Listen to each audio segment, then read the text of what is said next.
welcome to update number 1 of building a Factory 5 Mk5 Roadster.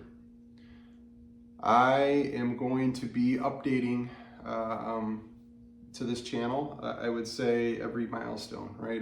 When I attack one system, I'm going to give you some idea of what it's like to go through that system, put it together, what challenges I have, and generally give people a feel for what it's like to build a car like this. I'm going to be doing this with my son, so you're going to probably see a teenager bouncing around through here from time to time, but he's a busy kid, so he's not going to be here all the time. That's okay, because this is our alone time, and this is going to be when I'm going to get to sit down and talk to you folks. I just want to give, this is also going to be for me. I mean, this isn't just for you, this is for me. This is a record of what I'm doing here, so if I do something wrong, I have a history of how I got there, and maybe an idea of how to pull it back apart or do anything. So this is benefiting both of us here. Let me talk about week 1, and then we'll go into a few things. So week 1 is, for me at least, maybe it takes, I'm sure there's a lot of people out there who probably did this in a day, but for me, it's taken a bit longer. I'm going through them a little more. I'm trying to be as meticulous as I can to catch anything that's wrong. It's inventory. You got to go through inventory. You got thousands of components. We got to look through every one of these boxes, count each component up, and fill out anything that we feel we're missing. We got a pack list with every component listed on it that goes into this car. So that's for me, this has been what it's like for the last week. I haven't really had a chance to get into this car. Obviously I haven't been able to take the body off yet, so I'm eager to get into it, but I know that if I'm missing something now, you only have just over 40 days to get that list back to Factory 5 so they can, get that part shipped out to you. Part of this process is, I got, 46 boxes sitting in my garage. Not all the boxes came, and I get a feeling this is somewhat normal. Sometimes they just don't have all the parts available at the time you order your kit. If you ordered wheel-load brakes, those are getting drop shipped from someone else. Who knows? There's a bunch of things going on. I don't have a ton of fear. I know all the parts are going to get out to me, but in the interim, I'm going to have to figure out how to kind of maneuver around some of the missing components. Unfortunately, for my specific build, I'm missing some lower control arms. They went over to a new forged lower, and both of them are missing, front and rear, so I can't really finish the front or rear suspension. I can start with some of the sub-assembly. I'm sure there's a million places I can bounce around for, to and from, so I'm not too worried about that. There's a ton to do here. But yeah, my first week has been largely just going through each one of these boxes, counting everything that's in them, and making sure they're all accounted for so I can get that all squared away. So the car is in this gel coat. This is how it comes from the factory. This is not painted. This is the color of the new gel coat. It actually looks really good. I mean, I've only seen a lot of images of some of the previous versions of the vehicle. They've been red and various other colors, but yeah, it looks good. I mean, it honestly probably could even drive around with this, and not many people would pay attention until I got up close. It's not painted yet.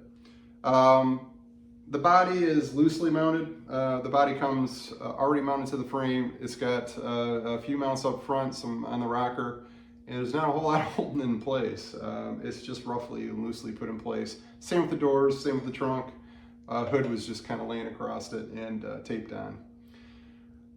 So first things first, once I get inventory done, get the boxes sorted, out of the way, I'm going to pull the body off, and I'll bring you along for that journey. Okay, so here's a view of the new Mk5 cockpit. The foot box, not bad. I mean, I don't know what the Factory 4 Mk4 looks like, but the Mk5 looks pretty decent. I would venture to say it probably has more room than my 78 vet, so not bad at all. You can see all the loosely assembled aluminum panels in there. Okay, let's take a closer look at the body. So this is the new Mk5 body.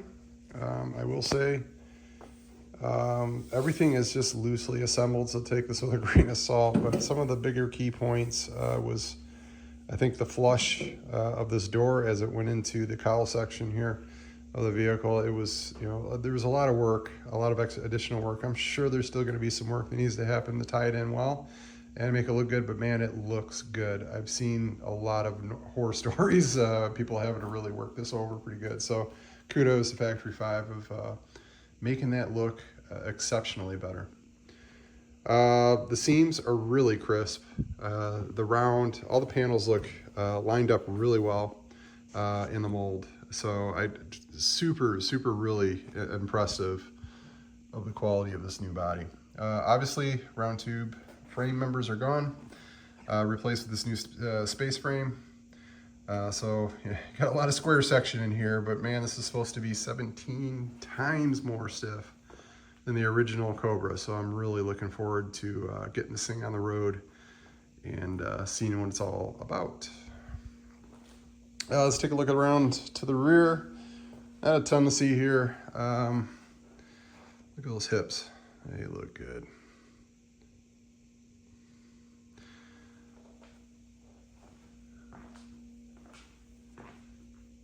And that is the body. Okay, talking specs real quick. Going under the hood of this beast is going to be a Gen 3 or Gen 4 Coyote Ford V8. It's going to be a Gen 4 if it's a crate motor, maybe a Gen 3 if I can find a decent used motor that has some fairly low miles on it. Mounted to that is going to be a Tremec TKX transmission. It's a 5-speed. Should mate perfectly with this car, I think.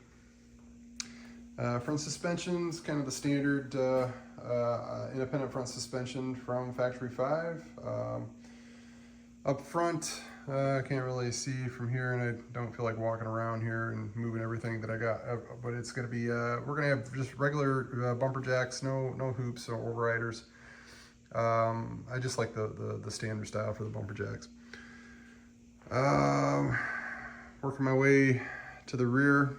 In this box actually is my rear differential. It's essentially it's a Mustang IRS rear suspension. Going to be a 355 rear gear. Mounted to basically Mustang wheel ends. Now that we're talking wheel ends, let's talk wheels. I'm not going with the Hildebrands. I'm not crazy about them. I wanted to do a build that was a little bit different. So I'm going to probably end up speccing out a 17 or 18 inch SVE wheel from LMR. I think it'll look pretty decent with this in the build config that I got going on. Going around to the rear, not a whole lot of changes here that are noteworthy. Yeah, that's the build so far. That's what it's going to be. Guys, this is update 1. Probably in hopefully a series of updates. I got to get to work, so I apologize. It's time for me to count more parts, and when I get this body ready for removal, I'll let you know, and I'll bring you along for the ride. See ya.